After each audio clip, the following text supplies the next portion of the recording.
So, one of the things I wanted to do this year, as we started off the year, was dive into a couple houses that have stood out to me over the years, but I haven't really dove into. And one of those houses was Memo. And obviously, you saw by the thumbnail what fragrance we're going to be talking about today. I finally got my second Memo in, and I am very happy with this fragrance. Today, we're going to be looking at Irish Leather from Memo Paris. And guys, this one is going to be one of those unique leather fragrances that you want to stick around to hear about because I think this actually has a spot in a lot of guys' collections, honestly, a lot of women's collections. So stick around, I'll unpack it for you. Welcome back to the channel. My name is Nick, also known as Scent Nick. If you're a returning viewer, thank you so much for your continued support. And if you are new here, I create fragrance content in the form of detailed reviews. If that is something that interests you, please consider hitting that like button, drop a comment below, and join our community by hitting that red subscribe button. Now let's get back to this review. So before we dive into this review, if this fragrance at all resonates with you, guys, consider using the link in the description below. It does get me a small commission, which every little bit helps this channel continue to grow. This is my full-time gig. It costs you nothing extra and gives me a small kickback. So consider using that.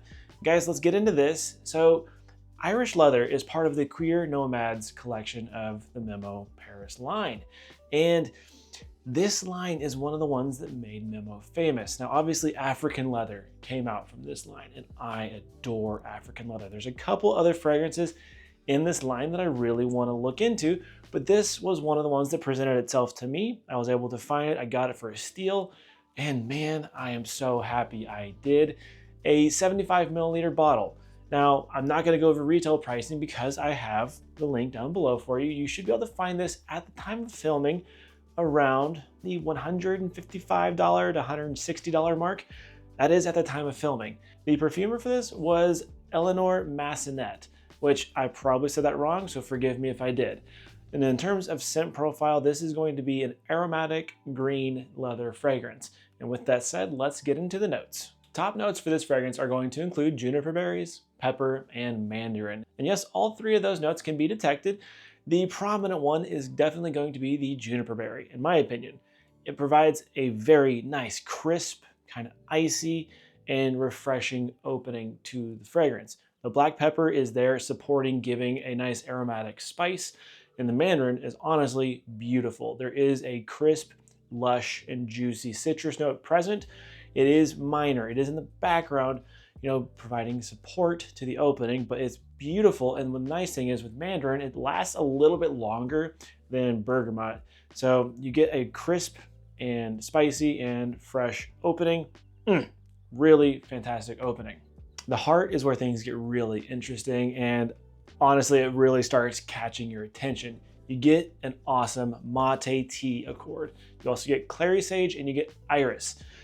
That mate tea accord, I don't know how they made it, but as I smelled it, I was so impressed. Now, if I had to guess, they're using a mixture of florals.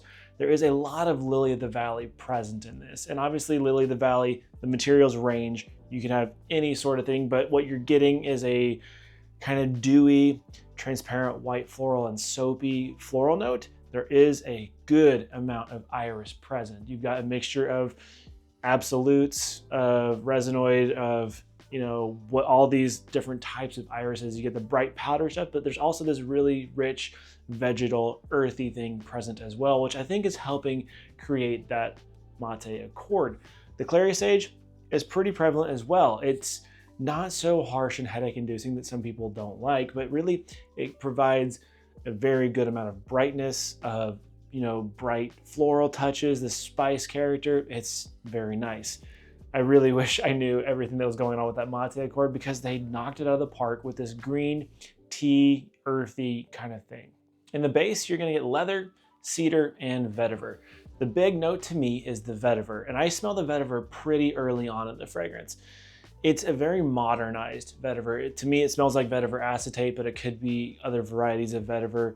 You get this sharper, green, slightly earthy, kind of metallic thing. You get a little bit of smoke, I'm assuming probably from the vetiver, also probably from that cedar. The cedar is dry, it's woody, not too strong. And then the leather, This is an interesting thing about a lot of these fragrances in this line, is it's not always the most pronounced note in the fragrance. It's a more vintage leather in this. It's drier, it's spicier, we'll say, and it's kind of animalic. As you get really, really far into the dry down, you start to pick up on these kind of animalic notes, these, rich woody notes, and there's also a good amount of musk in this. Now, it's not listed, but I do have a source. Thank you to my friend that gets me all these sources. They use ambrette in this, like actual ambrette oil, which is a very expensive raw material, and it's very high quality. It is a naturally occurring kind of musk. It's not animal musk, it's like from a plant. And what that does is give a nice musky character with a little bit of fruity things, a little bit of creaminess. The composition as a whole is so unique. It's, how do I say it? I mean, it's green, it's aromatic, it's slightly smoky, it's got a little bit of this leathery character, and then that mate tea accord really just sells it for me. This is definitely not for everybody. It's a sample before you buy for sure, but in my case, it was a blind buy that absolutely was a win for me. All that said, let's get into the questions. Is this original? Absolutely it is. This is a DNA that I've never really smelled. The combination of green and leather, fresh, aromatic, it's just very nice. I really loved it. The audience for this, I'm gonna say, would be a unisex, leaning masculine fragrance. There's nothing that's keeping this from being worn on a woman, I should say. Like, I think it would be oriented, or most guys would be more comfortable wearing this, but a woman, absolutely wear it. There's no issue with that. As far as the age group goes, this one definitely is a little more mature. I'm gonna say 25 and up. And then in terms of seasons, this one, to me, feels like a spring fragrance. Like, it's like perfect for spring with those bright, crisp green notes, and then that kind of earthiness. It screams spring to me. Definitely wear it in the fall as well. This is a spring or a fall fragrance. I don't think this is great for the really cold. I think it's gonna get a little muted. And in the summer, it's just not quite the right vibe, but obviously wear it whenever the heck you want. In terms of occasions, this is a signature scent material for sure.